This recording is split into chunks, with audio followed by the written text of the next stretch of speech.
Go crazy for Barry!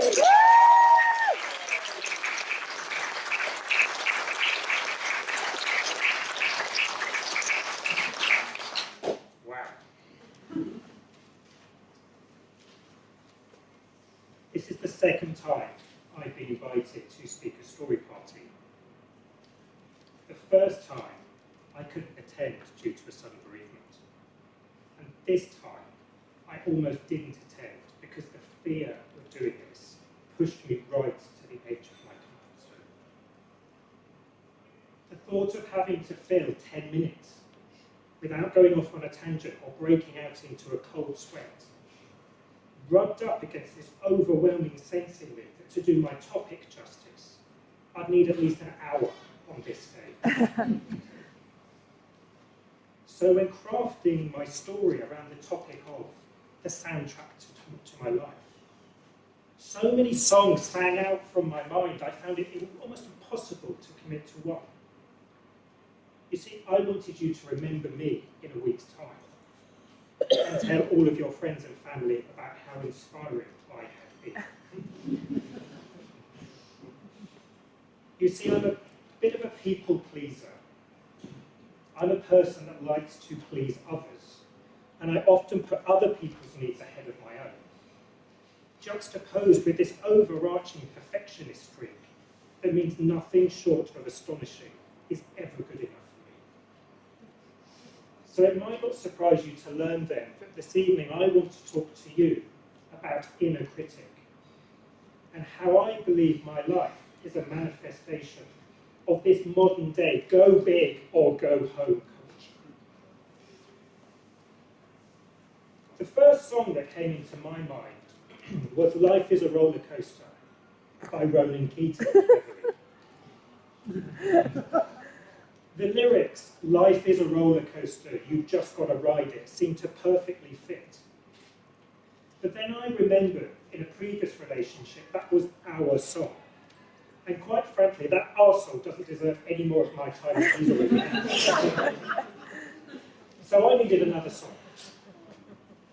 And that song is Two Tribes by Frankie Goes to Hollywood. Now, Two Tribes is one of those songs. It gets your heart pumping, and it gets your feet bumping. And then you hear the words, we've got the gun, we're going to win, yeah! But then you hear, when two tribes go to war, a point is all that you can score. And those are the words that resonate the most for me. You see, I've spent my entire life navigating my way through conflict. As a child, I assuaged midnight arguments caused by my alcoholic father, who was wielding a loaded gun.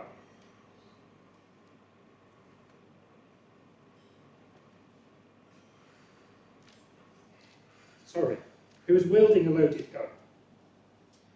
This self-made millionaire sent us to state school to keep our feet on the floor, but with grotesque misjudgment, took us there every day in a chauffeur-driven Rolls-Royce, or sometimes landed us on the playing field in his private helicopter. At night, I'd lay in bed watching the television in silence so nobody would discover me. And I distinctly remember seeing Bo Derek and Dudley Moore cavorting on the beach naked in that movie 10, and being really confused about which one of them I wanted to be. During those nights, listening to the arguments downstairs, I learned everything I needed to know about why people go around in circles, trying to score a point, and being overly committed to their own sense of right or wrong. In the morning, I would come downstairs, climbing over shirts that Dad had thrown over the banister the night before in a row, as a lesson to the cleaning lady who clearly hadn't ironed it properly. And in the morning, I would sit at breakfast, opposite this wonderfully kind, charismatic, and friendly, sober man, and I would have to get to know him again. And I never, ever mentioned the gun, because you just didn't mention the gun. At 17, I argued with my surgeon, who told me I was going blind, because I refused to accept it. laying there, unable to see, I could have given up. But through the darkness, I learned how to hear the truth and the meaning behind the words that people use, and to be able to identify their thinking, their beliefs, their assumptions and their opinions, often before they even knew they had them.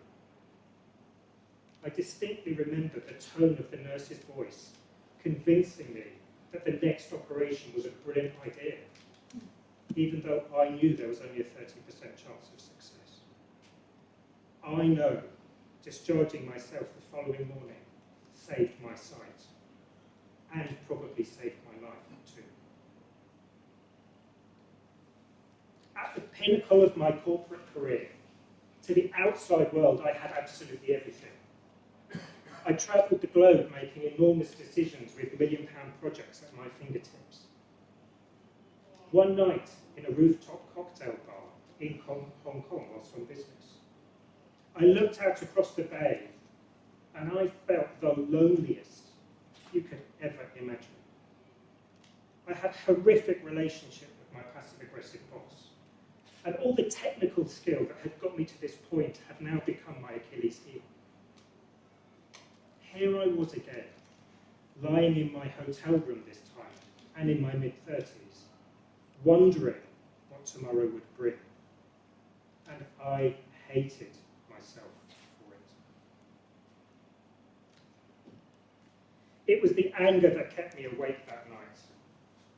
I knew I had to create a solution to help other frustrated and lonely professionals like me have the career and the life that they truly deserved. And I knew all too well that the help they required had nothing to do with who they were, but how they were.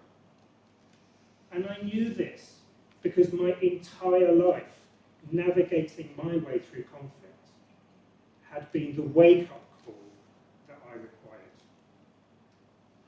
There and then, I took the decision to leave my corporate job and to find a way to help these people, hoping that in the process, I would find a way to help myself.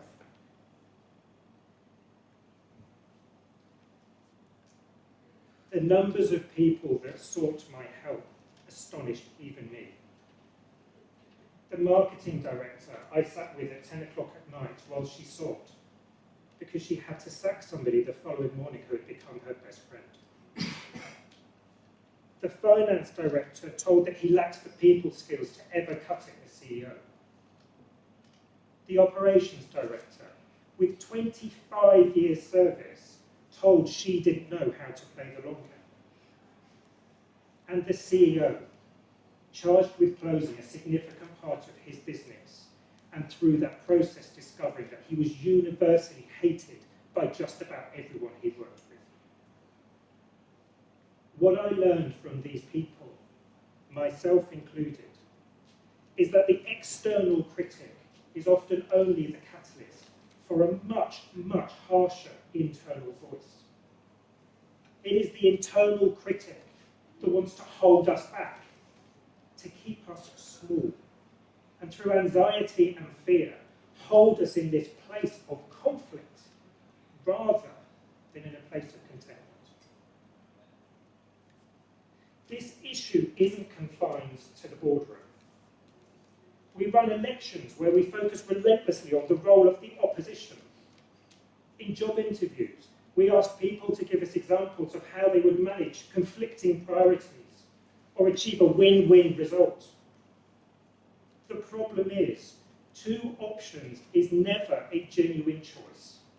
It's just a dilemma. So we set people up to believe that they have to pick between two incomplete options, where one side always feels ever so slightly short-changed. In the end, it must be our greatest wish to spend our time with our friends and our families, reminiscing about the wonderful lives we have shared, and to leave this life in peace and without conflict. And so I believe I should give myself permission to talk about that gun at at last. So 8 years ago, when my financially ruined 6-stone father, terminally ill, was pushed along the seafront in a wheelchair by my mother, he looked up to her and he said, "Look at all these people and the life we could have had. I am so sorry for all the conflict that man created. My God, what must his inner critic have been saying to him?" And so it is a bitter irony that I find myself stood here in front of you all this evening, realising that Dad and I had the same soundtrack to our lives. When two tribes go to war, a point is all that you can score. Keep the peace.